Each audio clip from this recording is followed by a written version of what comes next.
I'm almost done, so let's just leave it like that, shall we?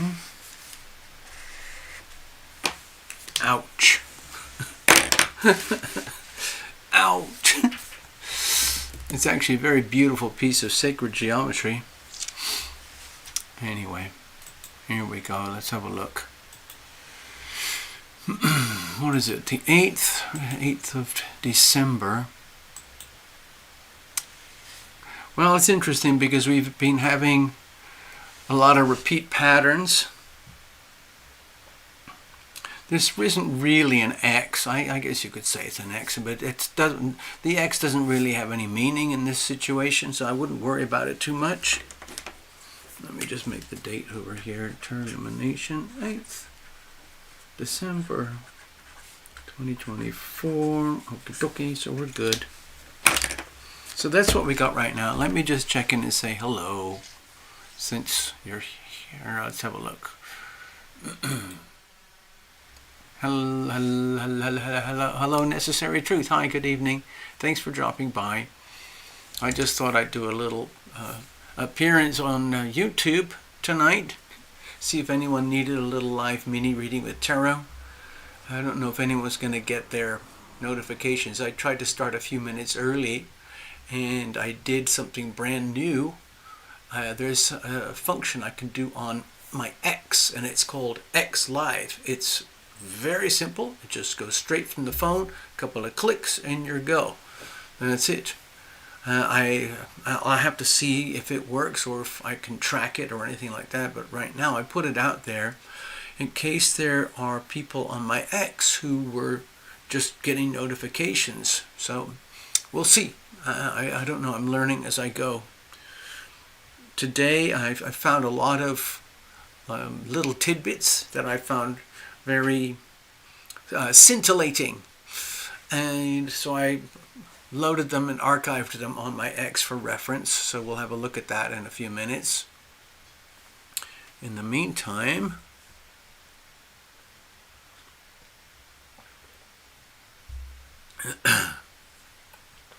if we're not going to do any readings tonight, I'll just hang out with you. Okay, Necessary. This will generate a cute little video for other viewers.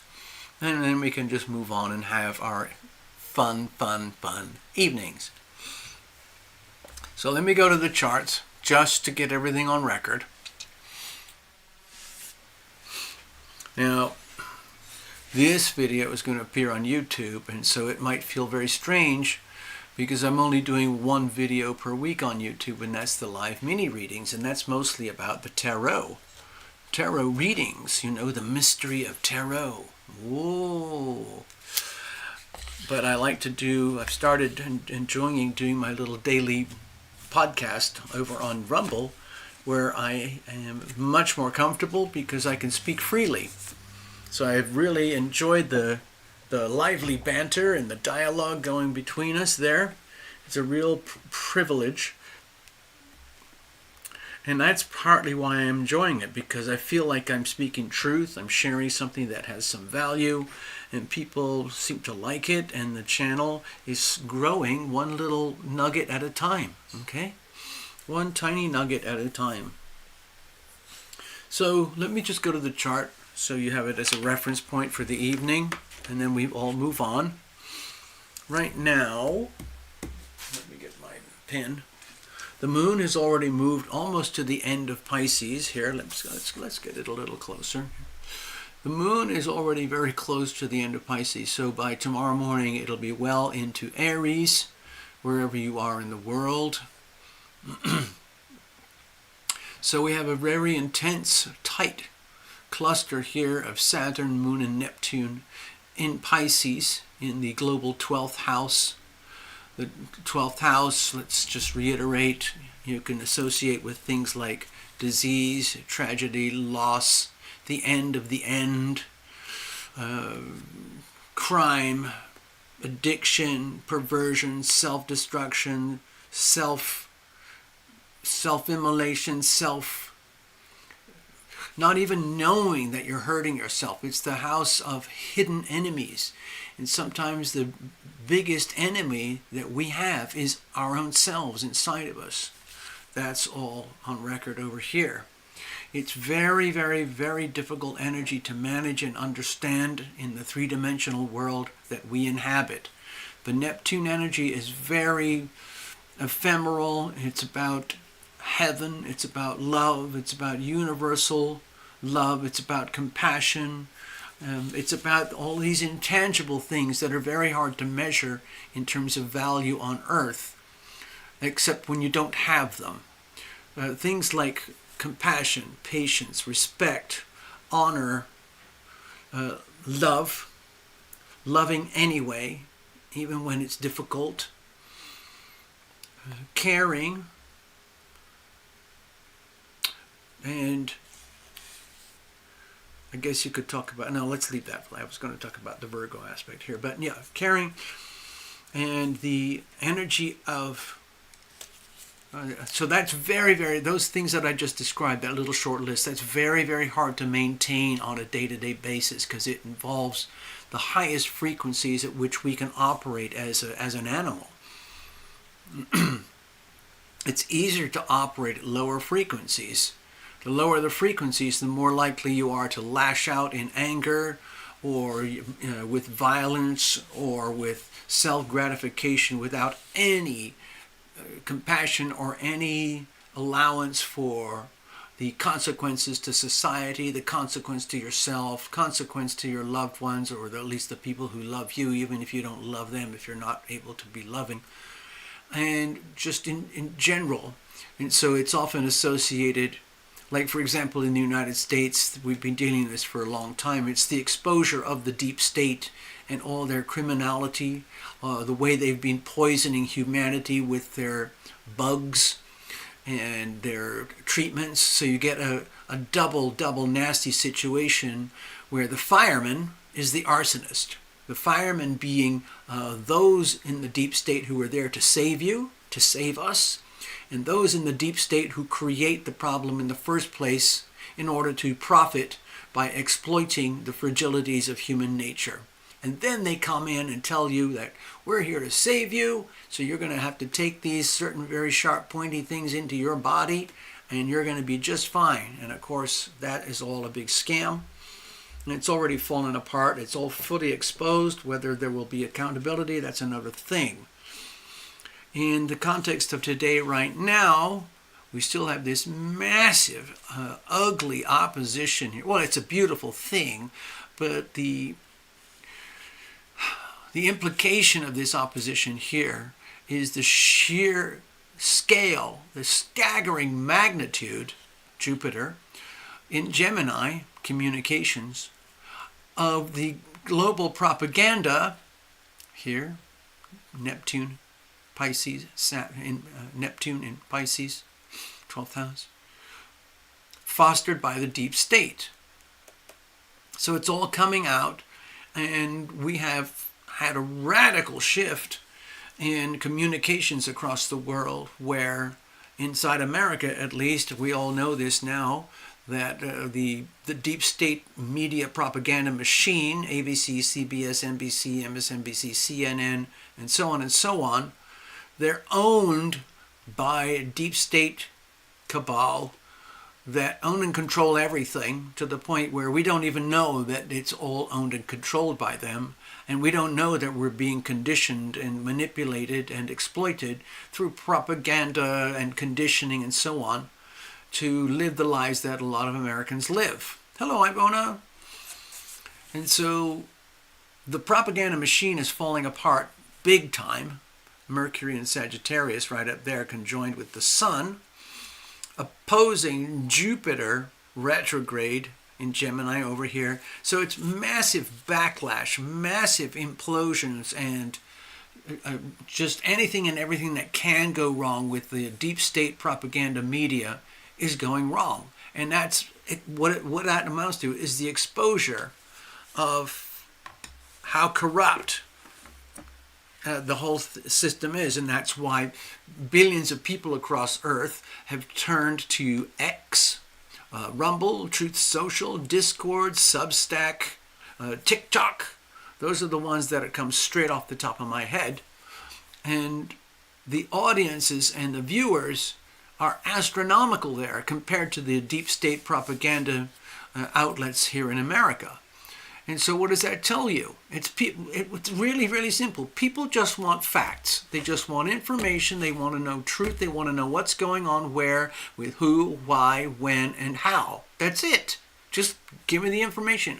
And we the people, will come to our own conclusions and make our own decisions. And we're sick of being conditioned and subjected to mind-numbing propaganda, and so it's diminishing. And you can see it by this extremely painful T-square here.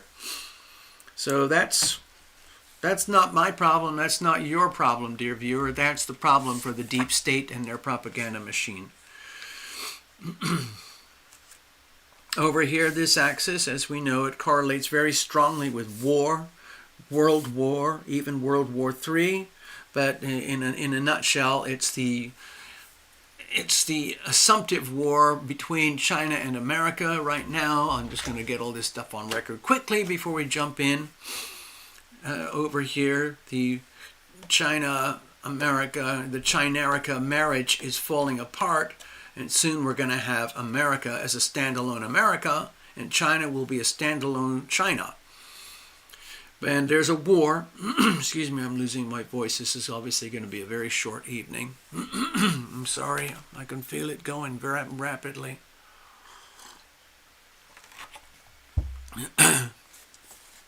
Oh, dear. And so, as we go through this massive, cataclysmic, revolutionary upheaval in the global society, some of it is not welcome, and so there's resistance. We got the Ukraine-Russia war, we got the Middle East war with Israel and the Arab nations and their terrorist groups, and then we've got the China-America war. There's lots of other mini wars going on here, but the savagery and the death count and the blood is still extremely high, even though they get very little coverage in our media over here. Also, all along through here, it's a major bloodbath. There's really almost just anarchy over here, similar to what's happening in Haiti. It's just anarchy. It's just fallen apart because the government bodies, they have no strength. They are totally corrupt. They've been bought out, eliminated by the cartels. So anyway, that's not going to change soon. With Mercury retrograde here, Mercury's going to creep more and more slowly to an even tighter opposition with Pluto. Sorry, I should have marked this in over here where I've got this. This is Pluto, and there is Venus. Pluto and Venus are conjoined. So the dynamics of war are not going away in the next few weeks, okay? Not even the next few months, because Mars is going to now retrograde from here back into here, into Cancer, and then it's going to move forward again and take us back into Leo, but that's going to take many weeks, okay? And during that time period, it's still going to be in opposition with Pluto. The signs will change. Right now, it's Leo opposite 0 degree Aquarius, but eventually it's going to turn into Cancer opposite Aquarius, but it'll feel like it's opposite Capricorn because of the closeness of degree. So that's what's kind of going on right now over there. Ouch. Oh, man. I'm sorry about this. Let me just go to my little notes and if I can share. Maybe I'll just do one little freebie mini reading or something like that for everybody. I don't know. I said I would do it, so I should do it, really. Hold on. So I just went ahead like I normally do each day, and I scanned the globe for tidbits that really resonated with me. And normally I wouldn't be doing that here. But I feel I've made them, so I might as well call them out, because some of them are really, I think, either scary or important, and we need to get it on record, okay? So I hope you don't mind. I'll try to convey these things in ways that will not disrupt the algorithm and get me shut down, okay? Good evening and welcome. Hello, Ivona. Hello, Necessary. If there's anyone else out there, help yourself. Join the chat. Introduce yourself. I'm just going to rattle through them really quickly, okay? Bashar al-Assad, he's been the dictator, tyrannical monster over there in Syria. He's gone. He's been taken out. Not dead, but he basically was literally pulled out of his home, his offices, his parliament building, whatever it's called, forcibly removed by the militants. They got in and they forced him out, okay? And Assad and his whole family were whisked away to Moscow because Bashar al-Assad is still friends with Vladimir Putin. So Putin stepped in and gave him a hand to get him out of there alive. But that's it. That's the end of the Syria as we've known it for the last, 20, 30 years. Bashar al-Assad was a mass murderer. He genocide for a lot of his people because he didn't want to give up power. Basically, it's another, in a way what's happening is they're swapping out one terrorist group for another terrorist group. Again, it's similar. It's like a Islam against Islamism, or some kind of Arabic Muslim culture versus terrorist Islamic culture. It's really bizarre. Maybe the animal insights you started to discuss. Place. Yes, I could do that. I never thought about that. That's a really good idea. Thank you. I've got a couple notes. It's already been declared on Truth Social, where Donald Trump is taking a massive lead on the world stage. Trump is going to pardon the January 6th prisoners on day one in office next year. So that's very nice news. Next, about banking. Global banking, global money. I think I mentioned it already the other day. I might not have, but here on YouTube, no. Ripple XRP ledger system, which is like an instantaneous money transfer system. It's very, very advanced technology. It's basically digital blockchain that works as a connector switch between one monster transaction and another transaction. All of those transactions involve trillions of dollars every day. They go through the SWIFT system on the Bank of International Settlements. And the war has been going on for 3 years in America to try and shut Ripple XRP down because it's too radical, too disturbing. Hello, Victor. But as we kind of suspected, Ripple XRP is very, very close to the government. It's very, very centralized. It is a controlled system. Okay? So yes, there is a token. It floats on the market called XRP. People get excited about it. And it's the actual tool, the connector tool. And it essentially has no intrinsic value of its own except what people think it is. So it has some market speculative value, but basically it's just a connector. But anyway, I should probably do the list somewhere, but there's probably a couple of hundred banks already lined up with the Ripple XRP system. And a couple of days ago, Ripple signed the contracts with SWIFT to join the SWIFT system. In other words, it'll still look like the deep state, and the deep state will basically own and control the whole of the global financial system from the top down, including the Federal Reserve banking system. That's the bedrock. But it's all going to go through the Ripple XRP ledger. And the SWIFT name will continue, but the XRP will actually be doing the work. So that's financial revolution at its biggest and its finest. Whether it's good or not, I don't know. We'll see. Some of you are aware that Donald Trump was in Paris to see the Notre Dame celebration opening of the cathedral. And we all knew that something was going to happen. because he's not just going to fly over to say hello to a cathedral. He's got a lot of other stuff to do. So he arrives there, he meets up with President Macron and his buddies and so on. And then lo and behold, it gets through the front door. And there's all these world leaders from parts of Europe and Western Europe and other parts of the world who want to say hello to Donald Trump and basically introduce themselves and say, hey, we want to be on Team Trump, MAGA worldwide. It's hilarious. It's absolutely hilarious. I thought it was hilarious anyway.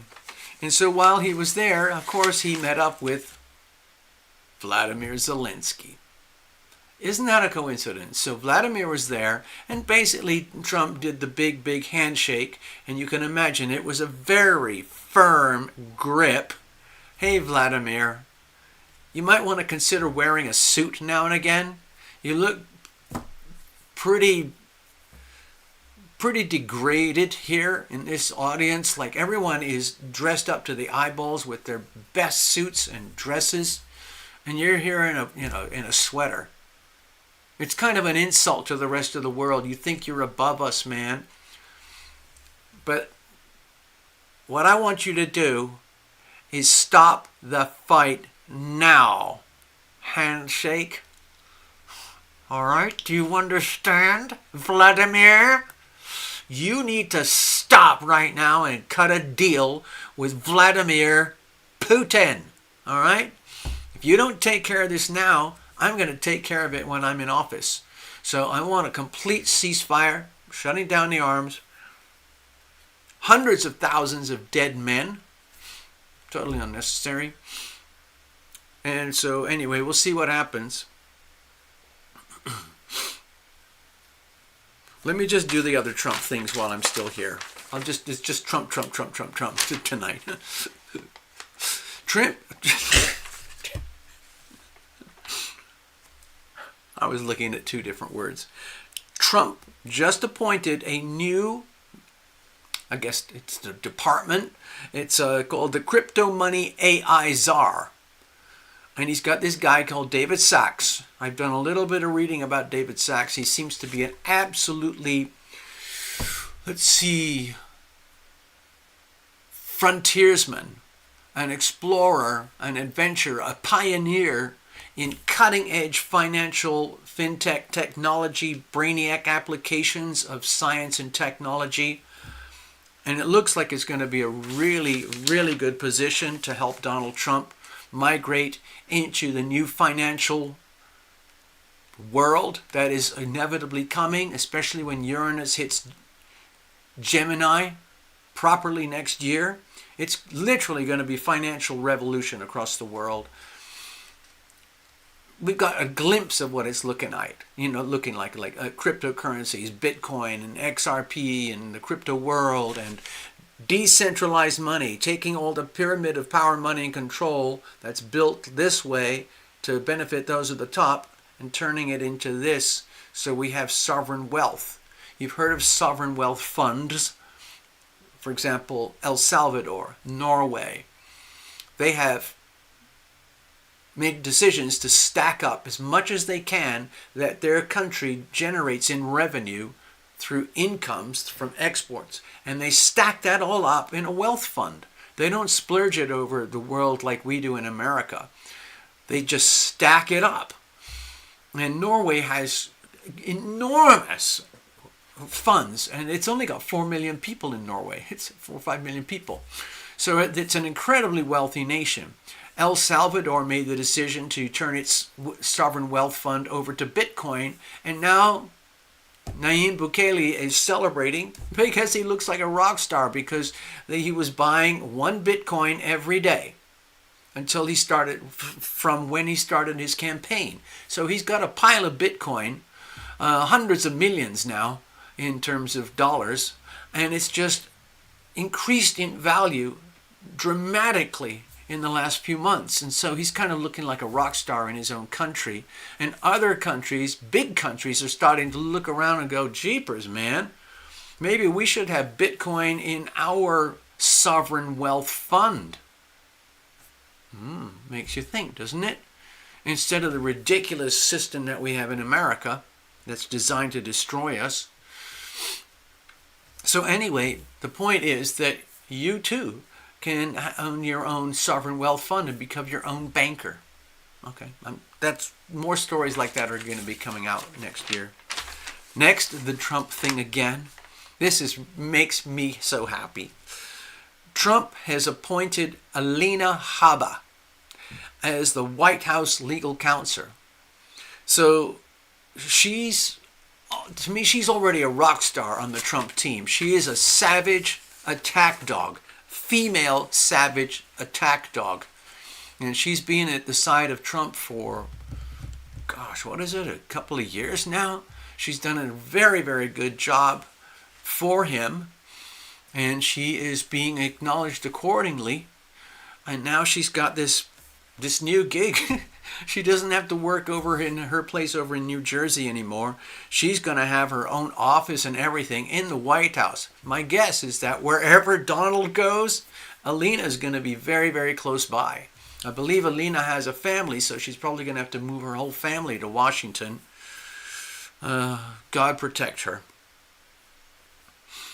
But she is fierce. Absolutely fierce. I think she's going to be a fantastic addition to the Trump team. Okay, I'm just going to keep going a little bit. Hello.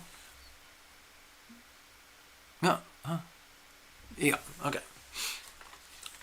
Couple of things. Again, a little Donald tidbit.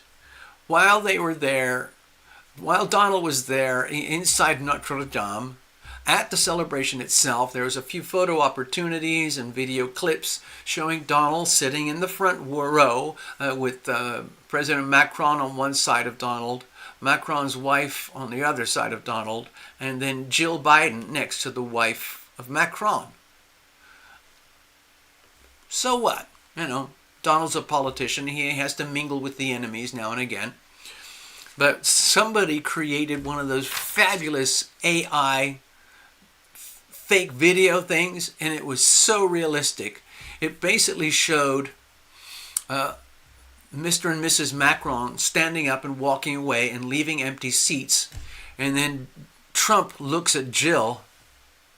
And then Jill looks at Trump. And then they get into this punching fighting match. Like you see on those TikTok fight videos. It was absolutely hilarious because it looked so real.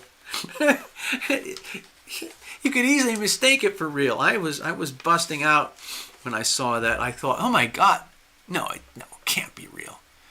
Anyway, I thought it was very funny.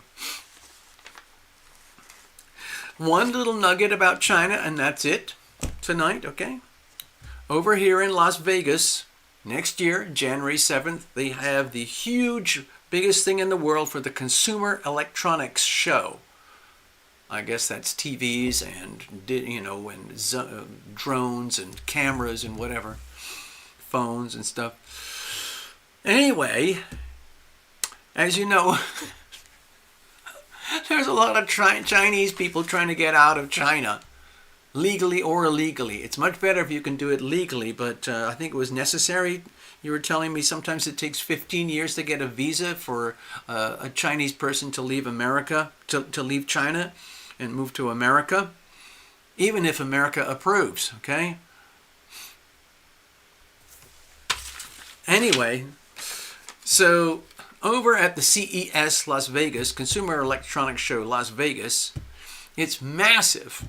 And vendors from all over the world have their booths. They're all trying to sell and promote themselves to each other and get contracts, sign deals for huge, whatever it is, making a new chip or something, or making the new glass on the phone, or some kind of robo controller, or a robot vacuum cleaner, or whatever it is.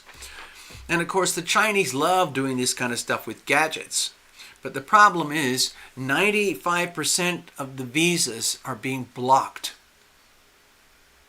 So it's making it almost basically impossible for the Chinese to represent themselves at the CES. It's very tragic for China, but China has to understand this is something that they brought on themselves. It's very sad. You can't blame the Chinese people directly, but more to do with the CCP, Mr. Ping himself.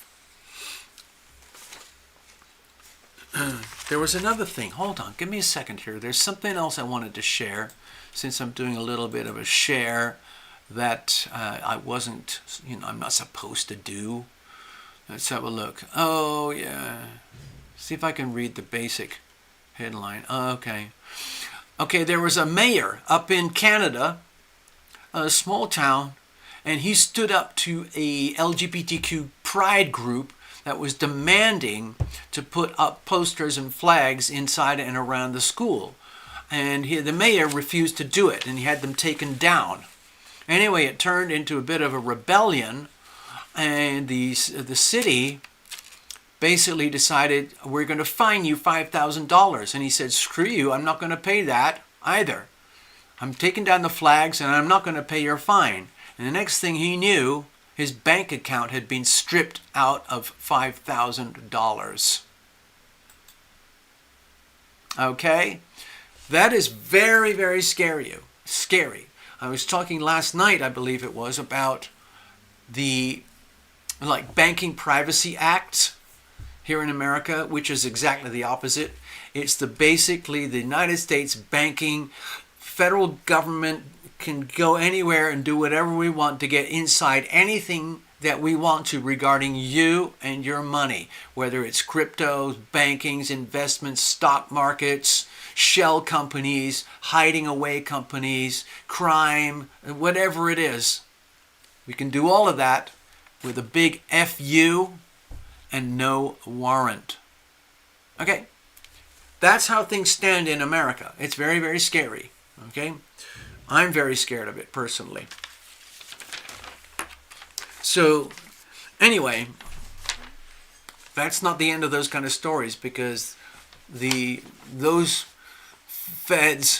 federal criminals, I think of them as criminals, they have no rights to do that. They do not adhere to the Constitution. They do exactly the opposite. They've been trying to destroy America for a long time, but it didn't work.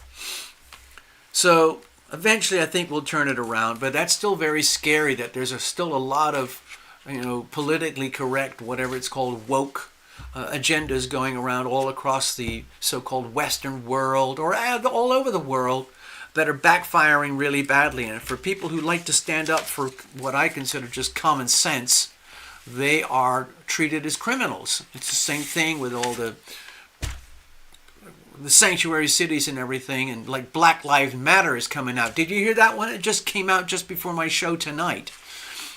The super ultra corrupt leader of BLM, Black Lives Matter, is a woman who basically fleeced millions out of the BLM fund for herself, okay? Well, she's just announced that she's going to stage a huge protest and riots in New York if Daniel Penny is acquitted.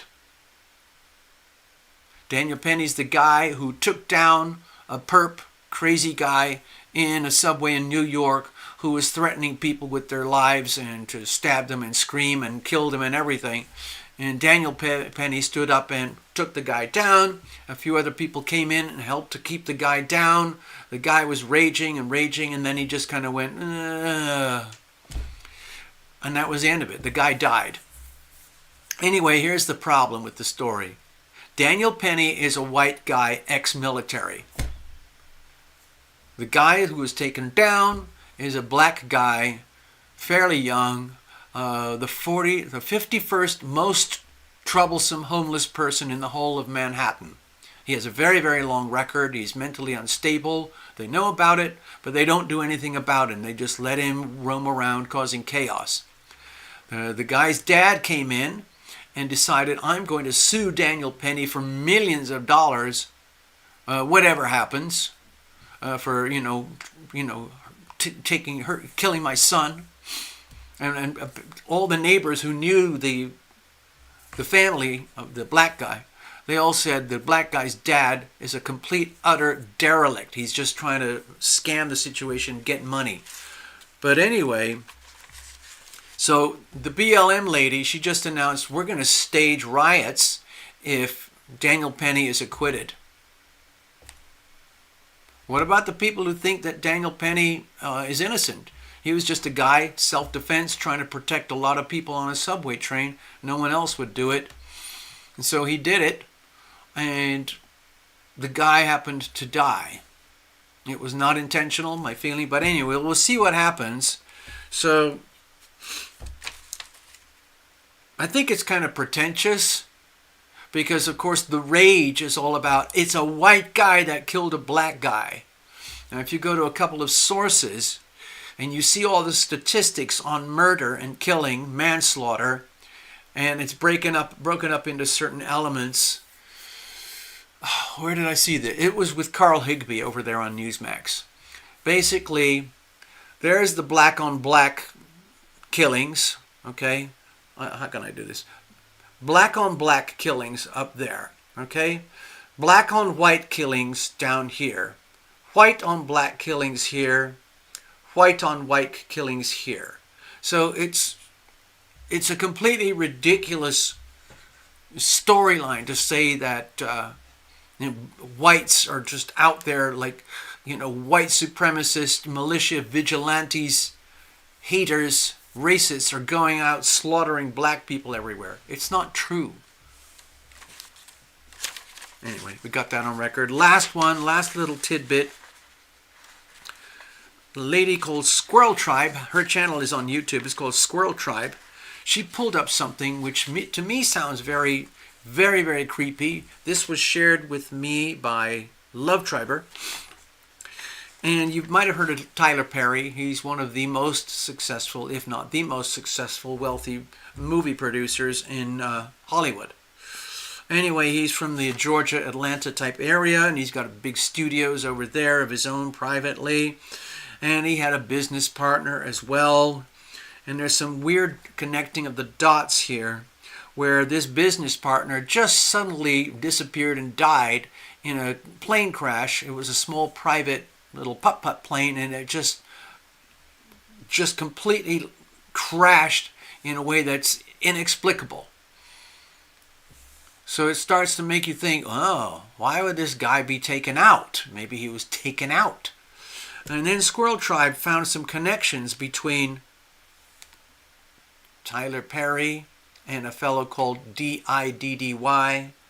and this dead partner in the airplane and the movie studios, which also happened to be the place where they were housing the fake White House.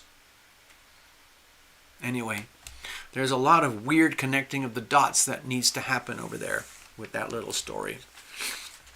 We'll see what happens. Anyway, thanks guys for showing up. Hold on. Let me look at the chat here. Yeah, it was very, very funny. Thank you. It was so. There's a lot of hilarious Trump memes. I mean, he's a freaking rock star, and people love Donald Trump. Millions, billions of people love Donald Trump. Doesn't matter whether you're gay or straight, male or female, black, white, pink, yellow, brown, Arab, Hindu, Buddhist, Catholic, Protestant, agnostic. There's a lot of people who love Donald Trump because he's basically got his foot in the door and opening it up for the revolution, for we the people.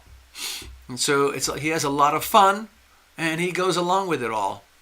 Anyway, TL, correct me if I'm wrong. Going back to Venezuela and Bitcoin it's El Salvador and Bitcoin. Has any state in the U.S. done this? I thought Pennsylvania did, but it could be wrong. Well, I don't know. I think I heard a rumor a while back that one state, probably Texas, is starting to stack Bitcoin in its own state treasury. Makes a lot of sense. Also, let's have a look. You need more understanding on XRP. Well, I've been aware of XRP for, 5 years, okay? It was very exciting when it came out. It was in development for years before it had. Jed McCaleb, I think, was on board with it, with David Schwartz and Brad Garlinghouse and another fellow. And they developed this technology, which is basically computer code that facilitates the movement of one source of money to another receiver, sender to receive, And it's literally just a connector. It's like plugging something in. And it has exchangeable value as a currency that allows it to move. And that ability to move at the speed of light is what facilitates the transaction. Just like that. Within seconds, not minutes, not hours, not days. And so it's a very, very powerful tool that was set up and designed to make cross-border payments much more efficient and cheaper for the global banking system. And that's exactly what it's set up to do, and that's what it's going to be doing now. It's already contracted. The thing about XRP is that it has market value, and because it has value as a utility, it's seen as extra valuable because it actually has a useful function. It isn't just some sort of joke coin, rug pull, pump dump rip-off coin. Nothing like that. It's an actual tool. It's an extremely powerful tool. And so people have attributed great value to this tool. And then when the SEC took Ripple to court for 3 years to lock it all up, it made people very upset. Oh, we better not do anything. Ripple could be destroyed. Anyway, we all kind of knew it would happen. As soon as 2025 comes in, I think they realized that we can't stop what's going to happen. So anyway, the green light is on for Ripple XRP. Ripple is the holding company. It's those guys plus a bunch of other investors and managers that run it all. And then they have the blockchain, which is called the XRP ledger, which is like a Bitcoin ledger, like an Ethereum ledger, and it just goes on and on and on and on. It's into infinity. Zillions and zillions of transactions. And where some people get excited is they think that the bigger the economy gets, the more value we have for XRP. And so it was highly speculative.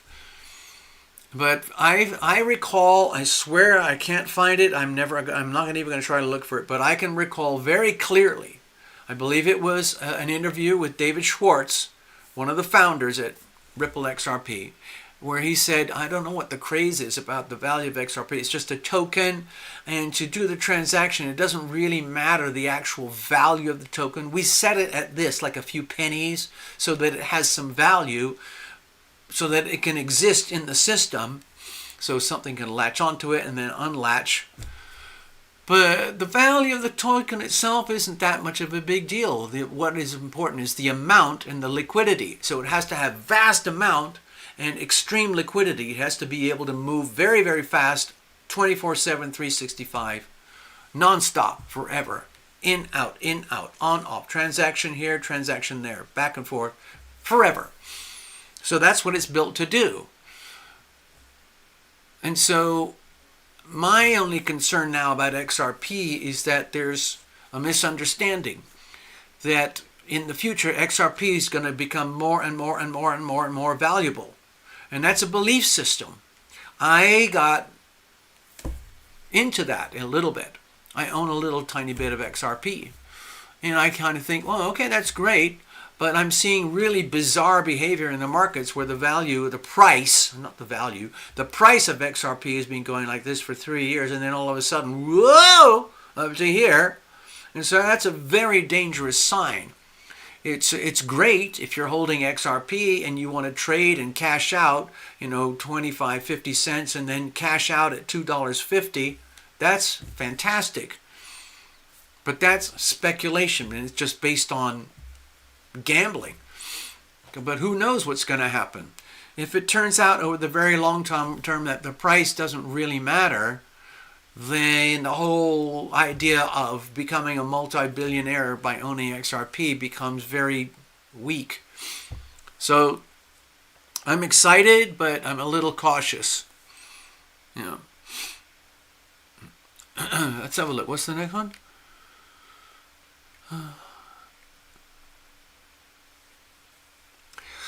No, I don't see XRP as the Fed Reserve coin. I don't think it's going to be used as a form of currency for we the people. I don't know. I've never heard that.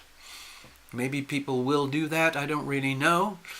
If it's going to be a reserve for the Fed, I think the Fed, I wouldn't be surprised if the Fed starts taking on some Bitcoin because they have to, or else they get left out. Other big banks in America are already doing it. They're starting to very discreetly, quietly stack Bitcoin. You probably know Michael Saylor. I mean, he's a spectacular success story with Bitcoin. He bought a lot of it early on, and he held on even though it crashes. It's extremely volatile, up, down, up, down, up, down. But it is the nearest thing to gold. But it's in a digital format, and it's still extremely new, extremely volatile, and highly misunderstood. So there's a lot of volatility. But if you're willing to put up with that volatility, then you can benefit over the long term, because Bitcoin inevitably will always go up over the long term or the very long term. It might be a very, very bumpy ride, but it's going to go up and up and up and up. So if you're going to get into Bitcoin, you have to think long term. The best Bitcoin advocates are basically like, just buy it, own it, stack it up, don't ever sell it. If you need to, you can borrow against it like you'd get a home equity loan. But you can turn your Bitcoin into your own sovereign wealth fund. Anyway. So that's what I know. Oh, you know about the killing the cat story? Yes, of course. Yes. That was about the Springfield, Ohio story where they're killing the cats. Very sad, very tragic. Disgusting, really. I've been in the background here, by the way, necessary. I've been doing a lot of, I guess you could call it studying about animals and nature. A lot of it to do with farming processes across the world, farming in America, because I'm trying to understand more, because I believe it's very, very important that we, in America, bring back farming for we the people, where it becomes like a movement. So, for example, today, I was over with Love Triber at a craft fair. So it was full of like jewelry and art and just beautiful things handmade by artisans. Some of it is hybrid artisanal. In other words, it's technology that you can buy and own and then manipulate to create finished arts and crafts, and so on and so on. But it's still very much an artisanal boutique type of situation. And I really love those environments. I've been in those environments for many years when I was much younger. I was very much involved in artisanal crafts, art, jewelry, more art, even music. And I would love to see that come back all over America and have a deliberate pushback of the massive conglomerates that we have in America, the global multinational conglomerates that are mostly operated out of America or the Netherlands or Ireland. But they all go back through BlackRock, Blackstone, Vanguard, Fidelity, and so on. And it's all understandable, but all of that is manipulated, and it's done in such a way that's designed to exploit you, the people, even to the point of death, purely for profits. It's not anything remotely healthy from what I can tell. The other night I was talking about the United Healthcare situation and the medical industrial complex here in America, and how it's basically designed to operate in such a way that the most valuable asset to the military industrial complex is a sick patient, a long-term sick patient, until the insurance doesn't work anymore and then you're just discarded. I don't know the details how it works. It seems like an extremely elaborate circular system where huge amounts of federal money are sucked in and it's exploited and pumped to the stockholders and the CEOs and managers at the top, and then those folks at the top operate everything underneath them in a very, very brutal type of mafia structure, which is not the best healthcare.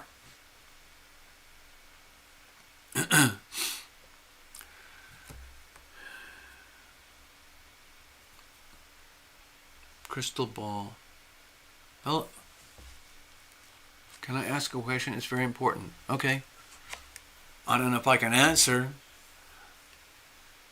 I'm not going to stay here hardly any longer. My throat is very sore. I think I talked too much. I had a long conversation with a dear friend of mine today, and I just don't have it in me tonight. But what were you asking? What were you thinking? I don't know if I can answer, so I'm just going to let you know up front. If I can't, I won't, and I'll let you know politely, okay? So what is the important question? Remember, I'm an astrologer, and I do tarot. Tarot is kind of a mystical type of way of understanding things that are sort of behind the veil, outside of our three-dimensional perception. And tarot seems to act as an instrument or a facilitator to be able to cross the veil. So people either believe it or not. And astrology is also one of those way out there concepts. Crystal, are you interested in a reading?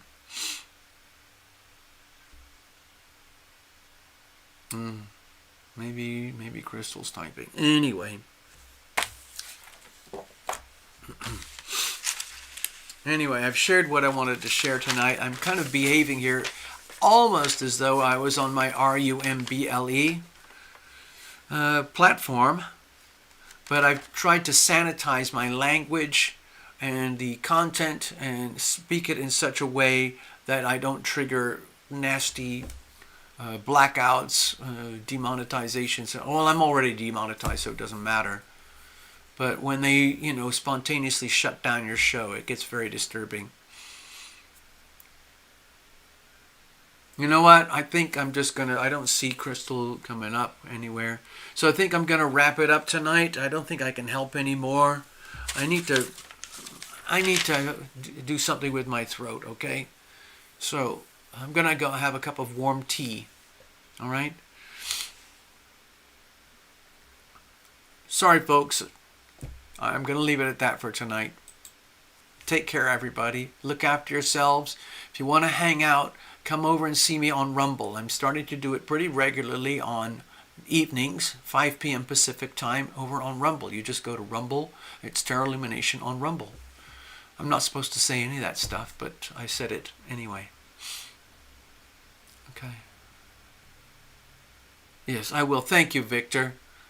I hope you got something out of it. Oh, Victor, by the way, I checked out your guy, Stephen Murray. Yeah, he looks hardcore. Really serious. Very serious, high-end Reiki teacher. I've been through a lot of that stuff myself, so I understand. Take care, everybody. Look after yourselves. Really, truly, truly love thyself. It's incredibly important. Think of Chiron and Aries. Do some research. Think of the Aries North Node. Do some research. We've talked about it a lot already, but it's not enough. It's never enough. Take care of yourself. Love thyself.